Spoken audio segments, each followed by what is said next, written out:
वैशाख मास की श्रेष्ठता, उसमें जल, व्यजन, छत्र, पादुका और अन्न आदि दानों की महिमा। नारायण नमस्कृत्य नरं चैव नरोत्तमम् देवी सरस्वती व्यासं ततो जयमुदीरयेत्। भगवान नारायण, नरश्रेष्ठ नर, देवी सरस्वती तथा महर्षि वेदव्यास को नमस्कार करके भगवान की विजयकथा से परिपूर्ण इतिहास पुराण आदि का पाठ करना चाहिए। सूत जी कहते हैं, राजा अम्बरीश ने परमेष्ठी ब्रह्मा के पुत्र देवर्षि नारद से पुण्यमय वैशाख मास का महात्म्य इस प्रकार पूछा। ब्राह्मण, मैंने आपसे सभी महीनों का महात्म्य सुना। उस समय आपने यह कहा था कि सब महीनों में वैशाख मास श्रेष्ठ है। इसलिए यह बताने की कृपा करें कि वैशाख मास क्यों भगवान विष्णु को प्रिय है और उस समय कौन कौन से धर्म भगवान विष्णु के लिए प्रीतिकारक हैं। नारद जी ने कहा, वैशाख मास को ब्रह्मा जी ने सब मासों में उत्तम सिद्ध किया है। वह माता की भांति सब जीवों को सदा अभीष्ट वस्तु प्रदान करने वाला है। धर्म, यज्ञ, क्रिया और तपस्या का सार है। संपूर्ण देवताओं द्वारा पूजित है।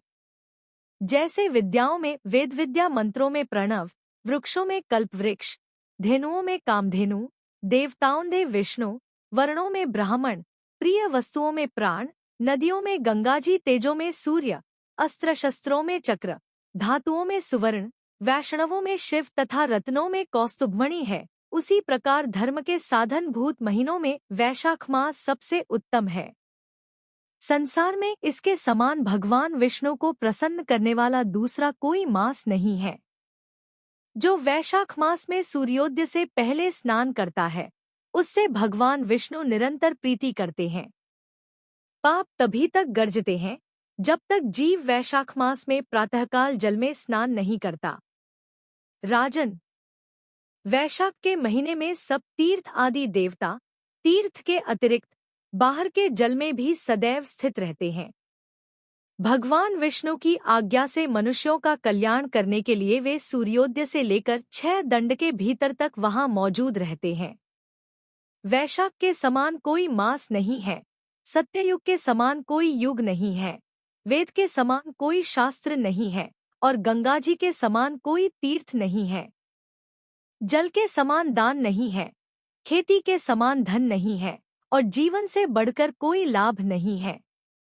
उपवास के समान कोई तप नहीं, दान से बढ़कर कोई सुख नहीं, दया के समान धर्म नहीं, धर्म के समान मित्र नहीं, सत्य के समान यश नहीं, आरोग्य के समान उन्नति नहीं, भगवान विष्णु से बढ़कर कोई रक्षक नहीं और वैशाख मास के समान संसार में कोई पवित्र मास नहीं है। ऐसा विद्वान पुरुषों का मत है।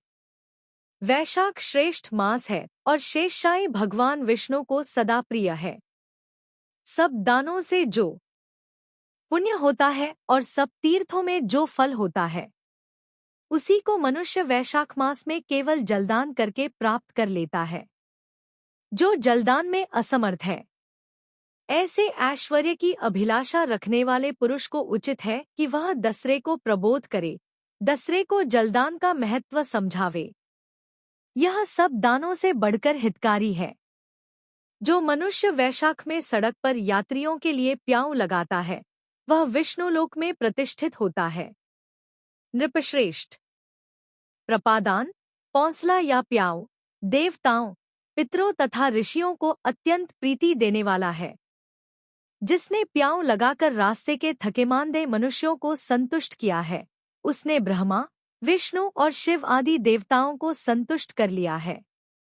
राजन, वैशाख मास में जल की इच्छा रखने वाले को जल, छाया चाहने वाले को छाता और पंखे की इच्छा रखने वाले को पंखा देना चाहिए। राजेंद्र, जो प्यास से पीड़ित महात्मा पुरुष के लिए शीतल जल प्रदान करता है, वह उतने ही मात्र से 10,000 राजसूय यज्ञों का फल पाता है। धूप और परिश्रम से पीड़ित ब्राह्मण को जो पंखा डुलाकर हवा करता है, वह उतने ही मात्र से निष्पाप होकर भगवान का पार्षद हो जाता है। जो मार्ग से थके हुए श्रेष्ठ द्विज को वस्त्र से भी हवा करता है, वह उतने से ही मुक्त हो भगवान विष्णु का सायुज्य प्राप्त कर लेता है। जो शुद्ध चित्त से ताड़ का पंखा देता है, वह सब पार्टी का नाश करके ब्रह्मलोक को जाता है। जो विष्णु प्रिय वैशाख मास में पादुका दान करता है, वह यमदूतों का तिरस्कार करके विष्णुलोक में जाता है। जो मार्ग में अनाथों के ठहरने के लिए विश्रामशाला बनवाता है, उसके पुण्य फल का वर्णन किया नहीं जा सकता। मध्याह्न में आए हुए ब्राह्मण अतिथि को यदि कोई भोजन दे तो उसके फल का अंत नहीं है। राजन, अन्नदान मनुष्यों को तत्काल तृप्त करने वाला है, इसलिए संसार में अन्न के समान कोई दान नहीं है। जो मनुष्य मार्ग के थके हुए ब्राह्मण के लिए आश्रय देता है, उसके पुण्य फल का वर्णन किया नहीं जा सकता।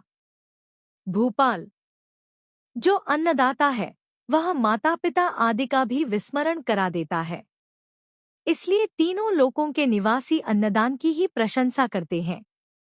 माता और पिता केवल जन्म के हेतु हैं, पर जो अन्न देकर पालन करता है, मनीषी पुरुष इस लोक में उसी को पिता कहते हैं।